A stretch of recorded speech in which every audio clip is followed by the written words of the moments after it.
Welcome to the latest installment of Brand Brothers. I'm Doug. And I'm Johnny. Today we're talking about startups and the power of visual content. All right, let's get to it.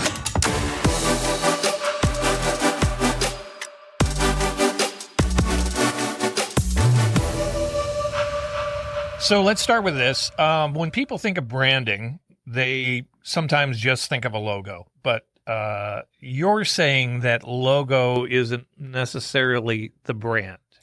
The logo is definitely not the brand. The brand is much greater than that. So a logo is something that's more along the lines of a screwdriver in a toolbox, right? So it's good for some things, but not for everything. You don't use if you're a normal person, you don't use a screwdriver to hammer in a nail, right? So the big idea when it comes to a brand is it's not just the visual, it's the verbal as well. So you need to focus on both your messaging and your visual identity. And your visual identity, again, it's not just the logo, it's your color palette, it's your typography, it's your patterns, and so on. But one thing that I've definitely noticed is that a lot of startups specifically struggle with crafting a brand story that just feels generic, right? So from your experience, and I know that you've started up a lot of companies, how can a new company create an authentic story that resonates with its audiences? Well, it's a really valid question. It's really hard to do. And I can only tell you from my experience that we typically started with the logo first. I mean, we started with a name first.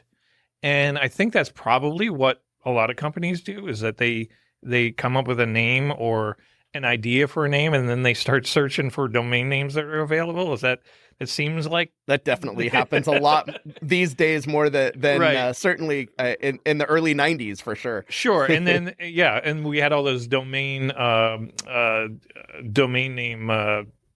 what do they call them? The guys who bought all the domains. Squatters. Squatters, right? yeah, Yes. that's the name. So, so beyond just the domain name and the name of the company, then you have to come up with some sort of visual identity. And usually within my realm, I've been dealing with tech startups. So tech startups, the very first thing you do is put up a website, which is why you need the domain name, and then you need a logo. But beyond that, we didn't have money to hire an agency. We didn't, this is pre-funding. And so once you get funding, you can take it a step further. And that's exactly what we did. We got, we came up with a name and a logo. We built a website. We built a PowerPoint, and then we went out and tried to raise money, and we were successful in that. And then you take it to the next step. And that's when we brought in an agency and actually revisited our logo, realized all the ways that our logo wasn't working, why it wasn't working. It doesn't work, in reverse, or it doesn't work in a box, or it doesn't. Sure, but you started up a bunch of companies, right? Yep. So you would learn from your mistakes along the way. Was there ever a point in time where authentic storytelling was a thing for you, or did that really become more prevalent when really your startups became huge, right? Yeah. Pre-acquisition and started working with agencies? Like, where along the way would you find that the storytelling became interwoven into your overarching startup brands? It sort of evolved naturally because we were building a community, and in both the brands that I was involved with, my role was more in the developer outreach and building a developer community.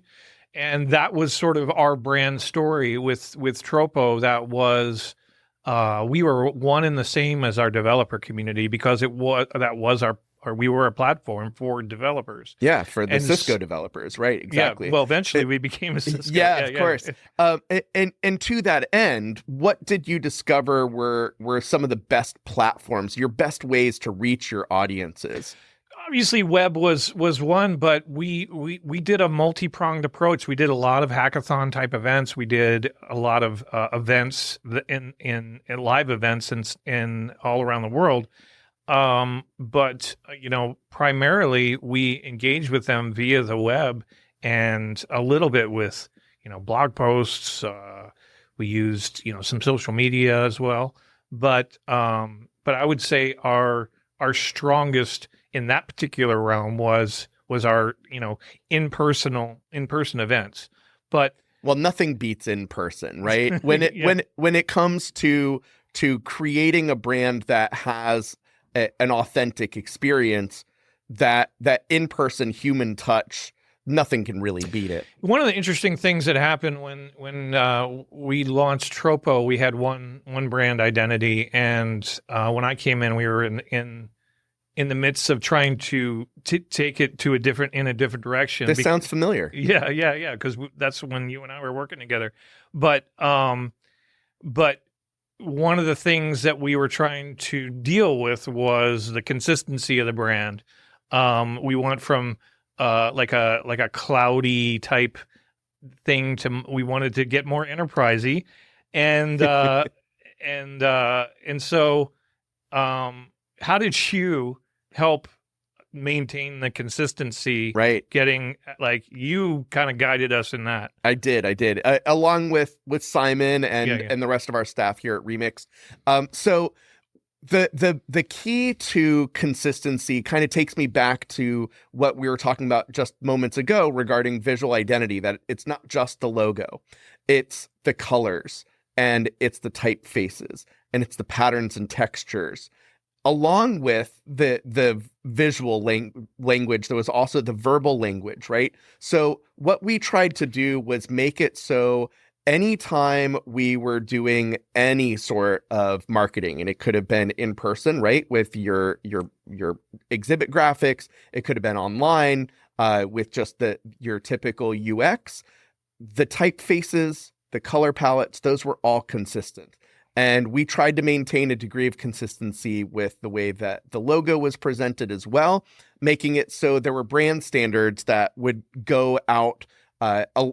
Like, for example, when you were sponsoring an event, you'd have to provide them a logo. Well, providing them a logo doesn't make sure that your logo appears how you want it to appear. I learned that the hard way many times, that you just by you can't trust anyone with your logo because you can guarantee that if it doesn't fit in somebody else's mind and how in their design, they will change it. I don't know what you're talking about. As a designer, I've never done that, ever. Okay, maybe a few times.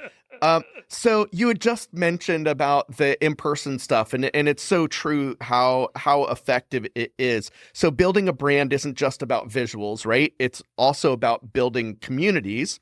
What are some effective ways for startups to engage with their audience beyond just posting on social media? Well, it's so easy to fall into that trap because social media is easy to do, right? So you can do, for some people, yes. Well, I'm saying that there's very little barrier to entry. Anybody who has access to the social media account can post something. So it's easy to think, oh, I did 3 posts this week. I did 2 blogs and I did a couple tweets or Facebook posts, and that checks the box for your community engagement for the week. We would, on top of that, organize events. We'd organize meetups. We'd organize drink ups. Really, like doing a multi-pronged approach to. We also organized contests, developer contests, and all of these things to try to engage our audience to use our platform. And it's speaking of that, visual content has been a huge driver in marketing lately. And what visuals do you think are more effective in Wow, what a question. Yeah. So Because plain text doesn't always, you can get your messaging over with plain text, but what are your, what can you do visually? So there are a bunch of different things that can be done from a visual communications perspective, and just like social media, creating graphics that are enticing, it could be as simple as and we've seen these before, and it's a little bit hokey, where it's a famous quote or it's a quote from someone famous, and the bigger idea, the underlying idea, is that quote, for example, would reflect your ethos as a company, and it would be dual purpose. That second purpose is about awareness generation, right? Then we can take it one step further, and that's with infographics. So we'll take a key series of data and present that as pertinent information to a customer's audiences. And so the first way, of course, it's lovely to have a static graphic, but the second and more effective way is to convert those static graphics into video and animated components, especially when you're putting that stuff on social media, because we know that things like Reels and TikTok are far more effective than even a carousel ad. And we know that carousels are basically second to video content. We were talking a little bit about the how other people will change your logo, and I was just thinking about the idea of the brand guidelines, which you kind of introduced me to, the idea that there's sort of rules and restrictions that we call it a brand Bible sometimes. Yes, brand Bible. I both appreciated it, but I also found it restrictive. Sure. Yeah. So talk to me about where they're appropriate, why you use them.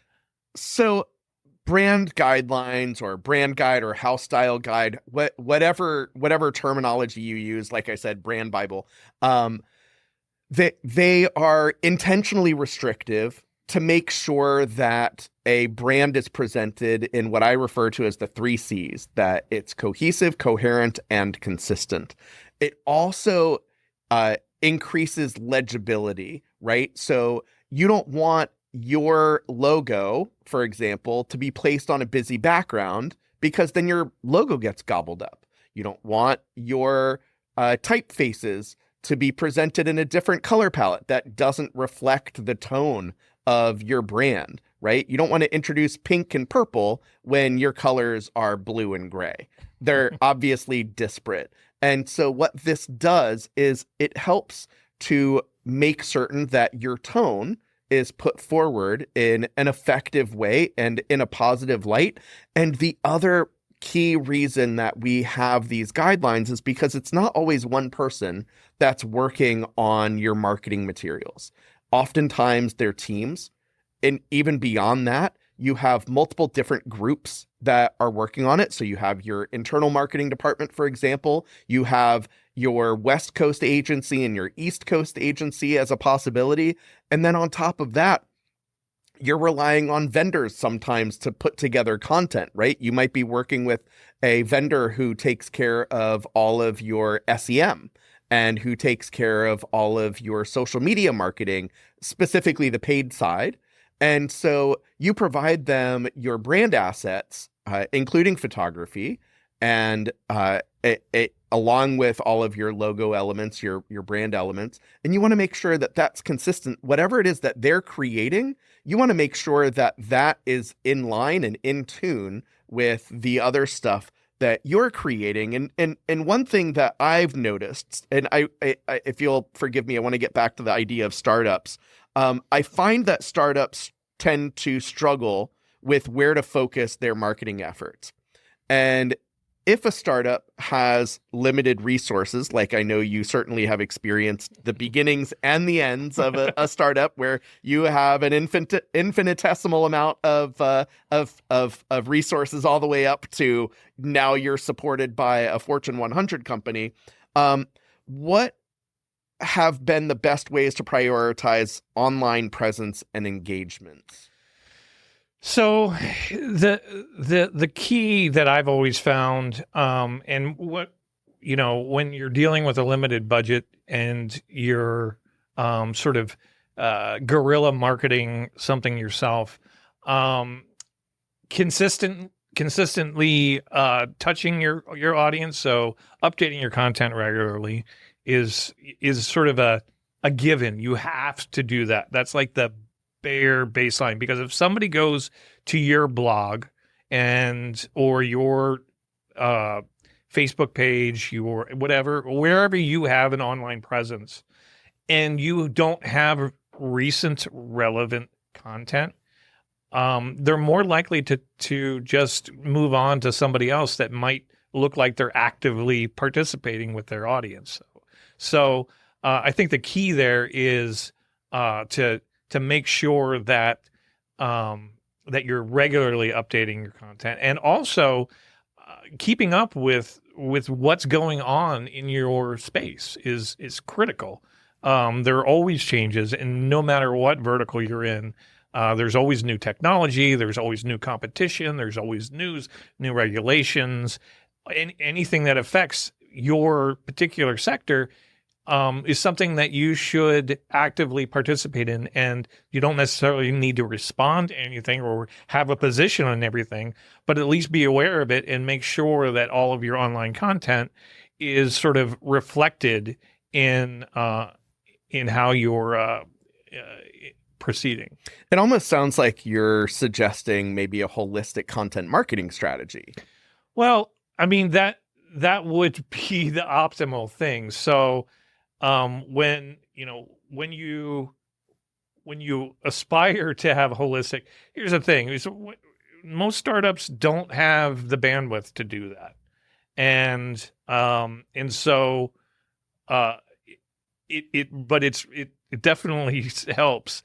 And when I had a bigger budget and was able to address things across the board in all of all the aspects that we were sending out our messages, it was a lot easier because, again, that consistency,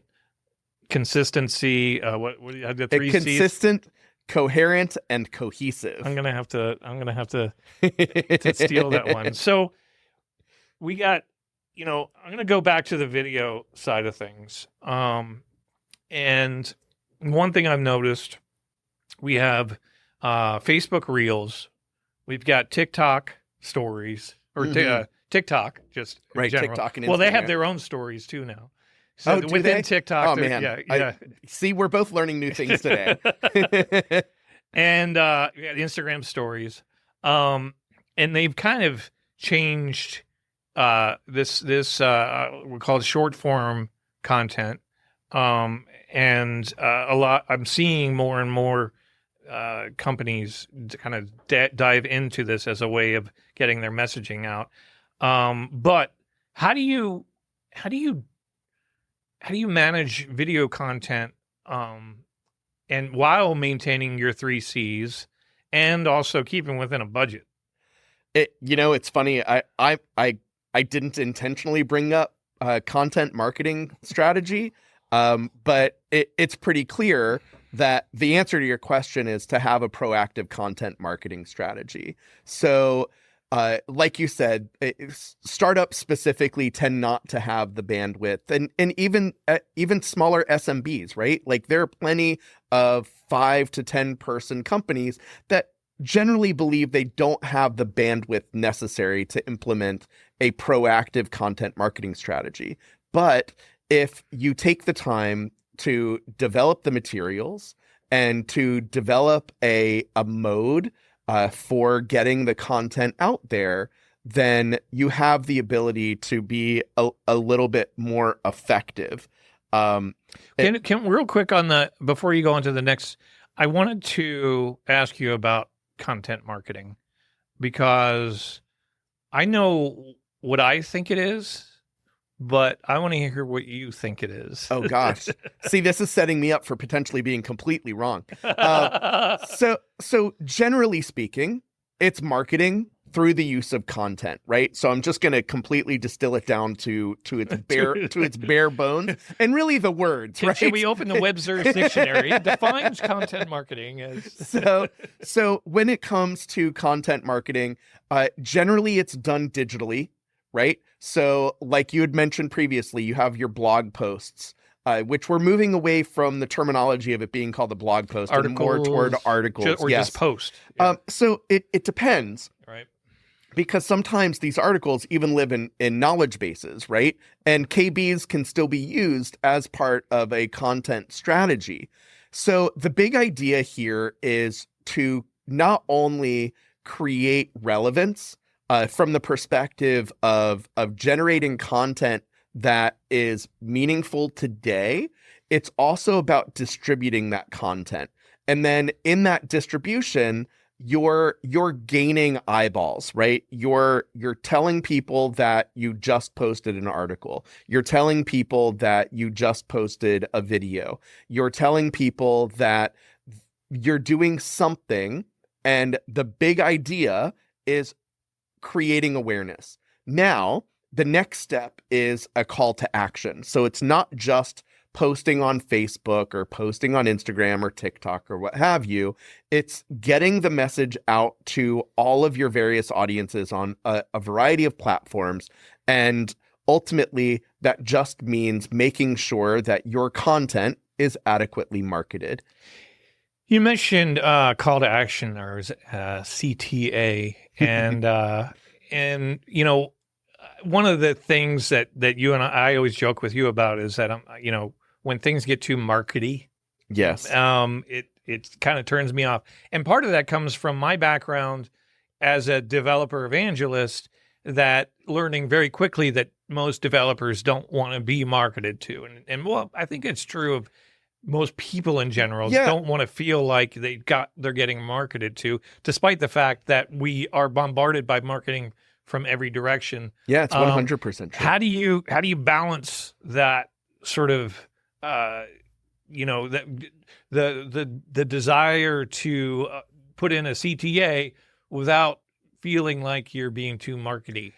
So you need to understand who your audience is for each individual platform. And when I say platform, I'm not just referring to social media, right? So on YouTube, for example, we are already programmed to accept people saying like and subscribe, but we would laugh at those same people, which we might kind of laugh at them on YouTube, but it's expected. Again, it's expected on YouTube. But if I said that on Facebook, for example, I would definitely get laughed at. So by the way, if you're watching this, I would like you to like and subscribe. And if you're not watching this and listening to it on a podcast, make sure to hit 5 stars. I love this show, or whatever it is. Yeah, give us a review. That was very subtle. So yeah, how do you avoid coming across as smarmy?